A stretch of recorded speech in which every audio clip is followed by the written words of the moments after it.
Hey, thanks for checking out my channel. If this is your first time here, and if you're a subscriber and you've returned, I love you. But if you're new, think about subscribing. I'm really trying to get to 100 this year. I think I can do it. I don't think that's an impossibility. I'm John Stark from movieguy.com, and this is my review / recap of The Handmaid's Tale, Season 1, Episode 2, aka Ballet. I actually remember the title of this episode. When it's one word, it's actually pretty easy to remember. Yeah, I'm a blind film critic, so I don't know. Does that really matter here?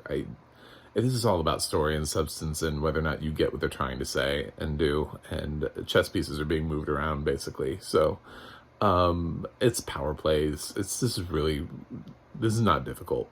So the biggest thing that happened in Ballet is, we may have lost a couple people. Did Janine die? Did the little girl eat too many chocolates and kill herself and kill Janine? What was in the chocolates? That was a scene for sure. I loved the part where I feel like everybody was like, oh, she's going to talk about the June Serena thing. I'm like, no, I want to talk about this.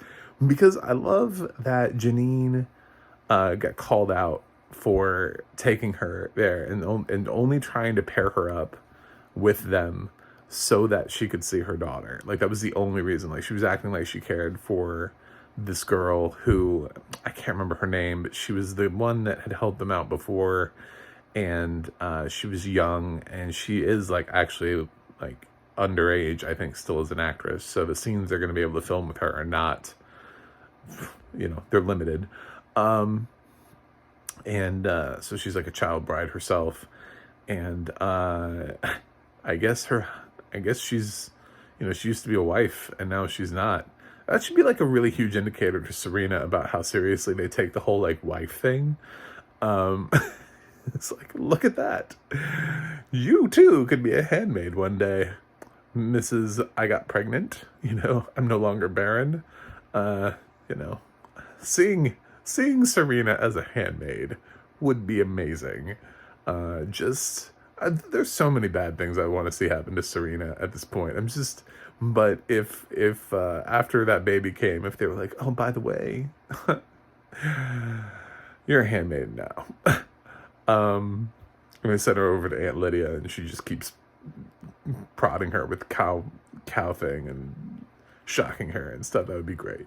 Anyway, but yeah, so she's told Janine, she's like, you're not June. And it's like, that's so true. She's not. And I didn't realize Janine was trying to be June, because June would have never like encouraged people that way. Like when we saw June in the beginning, she wasn't running around teaching people how to be successful handmaids. She was still very fight the power. Even back then, she was, maybe perhaps telling people to bite their tongue for now, but like behind closed doors, they're still plotting revenge. And that just really wasn't happening with Janine. So, yeah, she kind of felt like she was trying to really earn Aunt Lydia's praise. And it may have backfired against her. So I'll find out next episode whether or not that stuck, or whether or not they just magically saved one or both of them. But this being The Handmaid's Tale, anything's up in the air. I will say Janine is a series regular, and she's like 3rd or 4th in top billing. I think she's 4th listed in billing. So, be a big death for the series after they just killed off Joseph Fiennes. So yeah, the other big thing is that was this whole episode, I was just kind of like, man, I fucking hate this. God damn it, they gave in to Serena, and I was like, why is this episode called Funeral? This should be called Soliloquy for a Rapist. A funeral for rapists. Like, why on earth did we make this happen? Like, why is his body, why do we care? Like, why are they sending the body home and giving him like this state funeral? Like, I can't understand. Like, what did the other countries have to gain from this? You know, what did they get, another prisoner exchange, like anything? Or did they just go, yeah, well, we'll send the body home. It's cool. No, it's not cool. It's not cool. He's a terrible fucking person. Like, what are you talking about? Don't send him home. It's just, you know, put him in a dumpster fire and walk away. Like, it's just, he doesn't, there's nothing about that character that deserved what he got in the end. Like a burial on national TV that allowed Serena, you know, she requested that. You know that she found, how weird is that request? Because you know that the person in charge of Hannah must be like, I live in Colorado. Like, you want me to come out? Because remember they said that Hannah moved out to Colorado. You want me to come all the way over there for this funeral? I didn't even know your commander. What's happening? You know? So, yeah. Hannah was at the funeral, and Serena made sure she got right up next to her and grabbed her hand, figuring that June would be watching. And June had just tried to do what Luke wanted her to do and bury her thoughts and be present and have a nice night. They went to the ballet. That's where the ballet thing came in. And then lo and behold, on this giant screen behind them is a picture of Serena holding their daughter's hand. And you could tell that not even Luke was like, all right, I can't even put up with this shit. You know, like, this is, you're right. Serena's a bit much. We you know, like,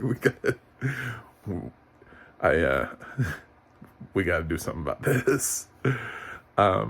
Yeah, because it's obviously like, it's a reminder, it's a threat. It's Serena exerting the last little bit of power that she has. It'll be interesting to see how much power she has after this, though, because once the funeral's over, she's just a pregnant woman who has no power. I didn't get the whole offer to Nick to like raise Nicole. Like, what were they gonna do? Like, steal Nicole away from June and give it to Nick? Was that the promise? And why would Nick want that? Nick doesn't seem like the type of person that would want that to happen to June. So I don't know where that conversation was headed, because I feel like it's a weird character choice for Nick. But anyway, we'll see. But yeah, that was a killer way to end the series, in the season. Not the season, the episode. Jesus, I went from series to season to episode. To end the episode with Serena holding Hannah's hand. And I can't wait to see episode 3. Yes, I hate Serena very much. So I wish all of the bad things upon her as a character. The actress is great. Yvonne Strahovski, when you make somebody hate a villain that much, it's great. It's great acting and writing that makes that happen. You know, Ann Dowd as Aunt Lydia is amazing. She's an amazing actress that has crafted Aunt Lydia into this creature. A lesser actress we wouldn't care about. She wouldn't be as menacing. It's all about the acting. So Yvonne Strahovski has really done some great work here as Serena to get us to this point where we're just like, listen, I don't care what happens. Hit her with a train. Just drop her out of like a balloon. I don't care. Like, just get rid of Serena any way possible. I'm sure June has thought of like 100 different ways. So whatever those ways are, I think June should have all of them. Anyway, so this is The Handmaid's Tale, and I'm going to give it a grade. So I'm going to give The Handmaid's Tale, I actually have no idea what I just said at the beginning of the season. Season 5, episode 2. I'm going to give that a grade of A. Yep. I definitely feel like this one built. I didn't like the premiere as much because the premiere oddly felt like not a premiere, but a finale. This one feels more like a, okay, so what's next? Now I actually want to know what's next. Something has to be next. This cannot end with her holding Hannah's hand. There has to be more to that. Anyway, thanks for checking me out. And think about subscribing. And you can check out my website, macmovieguy.com, for more reviews. You can let me know what you think in the comments. I do read them, believe it or not. And you can go to the audio description project, adp.acb.org, for more just shows that have audio description and where you can watch them. It's a great list. And also the adna.org will let you know who's narrating what and kind of give a resume. It's like IMDb for narrators. So anyway, that's it for me today. And I got to go watch something else so I can review it. And I will see you on the other side.